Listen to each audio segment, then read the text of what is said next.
There is an artifact that contains all the knowledge of the world, written by a god in the flesh.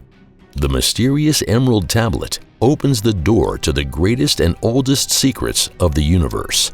But how are the cryptic lines of this text to be understood? Why is the original still untraceable to this day? And what unimaginable truth awaits the one who cracks the riddle of the Emerald Tablet? Stay tuned and dive in with us to a forbidden world that will open your eyes. You've almost certainly heard of alchemy. What in our minds is nothing more than the bumbling attempt to turn base materials into gold. However, also goes hand in hand with an exciting question. Where do the roots of this mysterious doctrine actually lie? Well, at first glance, one might think it was a purely Western phenomenon, but that is not true. If you want to find out the origin of alchemy, you have to turn back the wheel of time by many millennia and go to ancient Egypt. So the legend says that the ancient Egyptian god Thoth once made an emerald tablet which hides an unimaginable knowledge. A small insertion for the better understanding, often in the appropriate articles, also from Hermes as the originator is spoken. This has quite the simple reason that Thoth was equated with Hermes in the Greek mythology. Later, the two figures merged then to a single god named Hermes Trismegistus. The tablet is again an object made of shining emerald or green stone, which contains nothing less than the collected secrets of the universe. And for this, the tablet does not need hundreds of thousands of lines at all, but just 15 sentences. From a purely archaeological point of view, the origin of the original tablet is unclear. Since it is surrounded by some supernatural legends, some researchers even believe that such an artifact never existed in reality. The most common story, however, is that the tablet was once found in a hollowed-out tomb beneath the statue of Hermes, clutched by the hands of that dead god who made it. The location of the god's tomb couldn't be more exciting either. It was on the Giza Plateau, more specifically, in the legendary pyramid of Khufu. The question of origin. The researcher Armando May, who has been intensively studying ancient Egypt for some time, states about the origin of the tablet. Thoth divided his knowledge into 42 emerald tablets. He summarized the great scientific principles that govern the universe. Legend has it that after the fall of the gods, the tablets were clearly hidden so that no human could find them. Only Thoth, upon his return to our dimension, was able to recover the mysterious artifact. The excerpt we find in this regard in the Corpus Hermeticum is also in a similar vein. This Greek text collection originated between the years 100 and 300 after Christ and contains the bundled knowledge about the origin of the world, the cosmos, and the divine wisdom.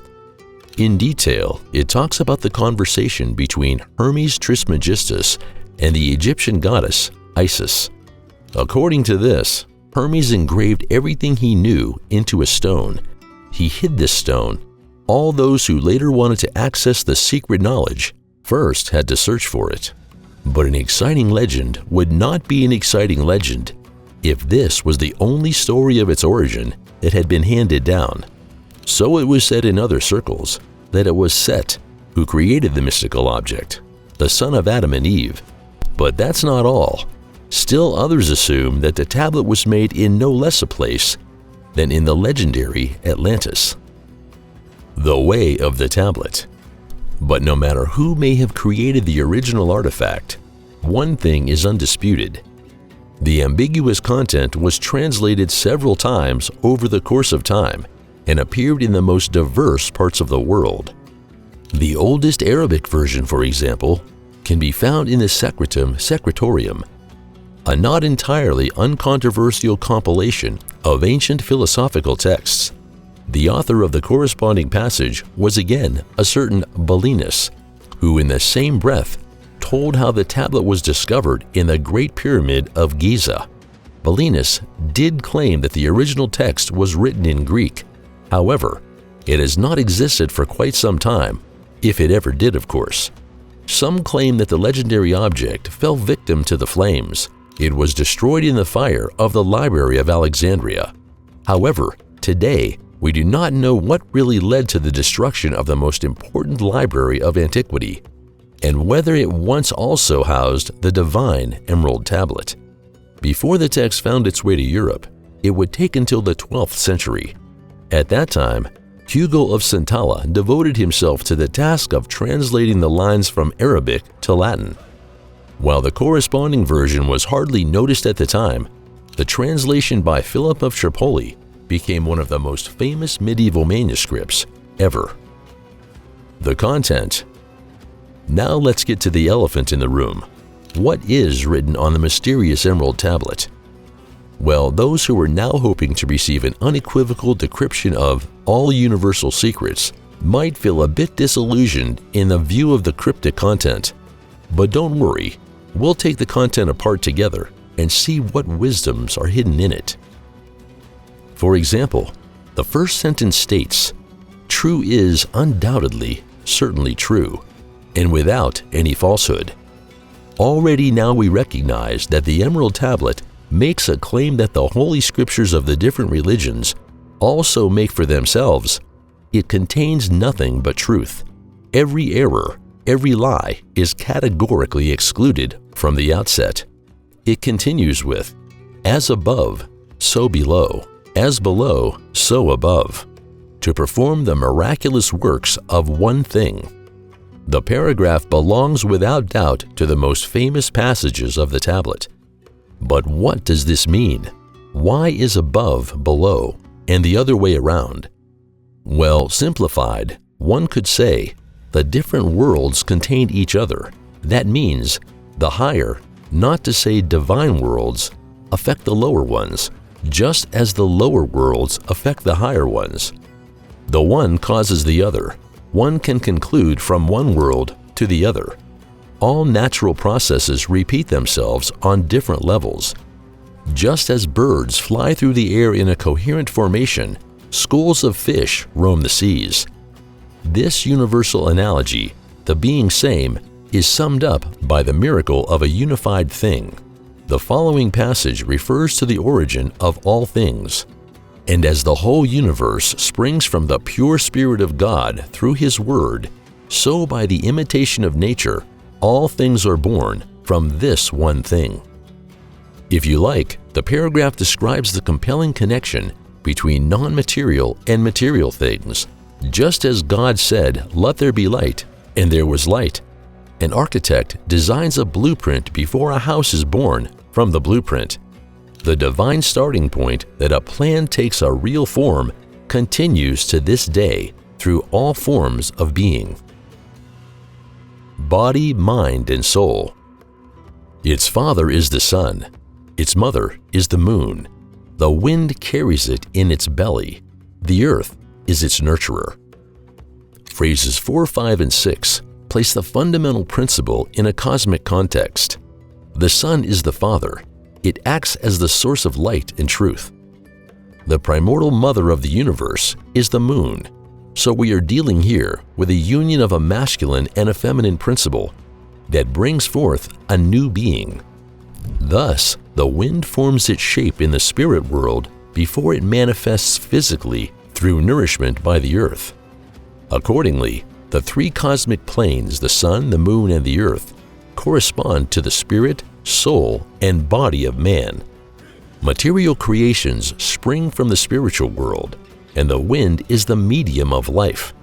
Adam came to life only when God breathed life into him. And do you remember at the beginning we briefly talked about alchemy, that the Emerald Tablet is the origin of this higher teaching? This fact is made clear to us when we look at the 7th sentence. This thing is the father of all the perfections of the whole world. The relevant circles interpret this passage as a reference to the legendary philosopher's stone. This mystical stone is said to be capable not only of transforming base metals into gold and silver, but also to possess a rejuvenating effect, transforming the lower self into the higher self. Next, we learn that the divine principle continues to work in man. Its power is most perfect when it pours into the earth and unites with it. Say the divine underwent an embodiment, the material is compressed and formed by the realization of a primordial idea. The cycle of being. Therefore, release the fire from the earth and separate the fine from the coarse, with understanding and loving subtlety. Thus it ascends from the earth to the sky, and again descends to the earth to unite with it. In doing so, it is ennobled and absorbs the power of the upper and lower worlds. The interpretation of sections 9 and 10 is as follows.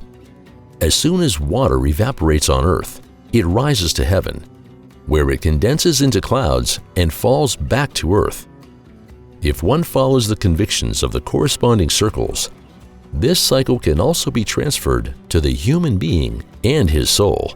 The divine spark which everyone carries in himself circles in his different incarnations above the levels of the physical being. The soul ascends to the highest divine spirit, detaches from it again, and gathers new experiences in the physical world. Subsequently, the soul ascends again and the cycle begins anew. The 11th passage follows. With him you will attain the light and glory of the whole world, and all darkness will depart from you.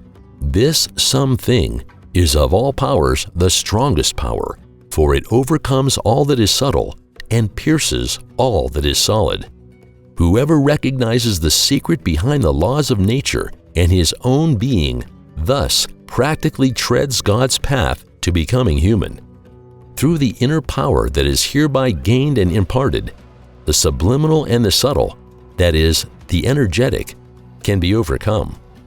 At the same time, the power described can also penetrate the solid, that is, what we would commonly call material. That the cause principle of creation has been repeated ceaselessly ever since is also made clear in sections 12 and 13. Thus, in the image of the One was the whole world created. And if you proceed in the manner communicated, you too can bring about such wondrous imitations. Or in other words, the Emerald Tablet can serve as a guide for man to ennoble his existence in the present incarnation. Finally, we learn that the author has accomplished his work.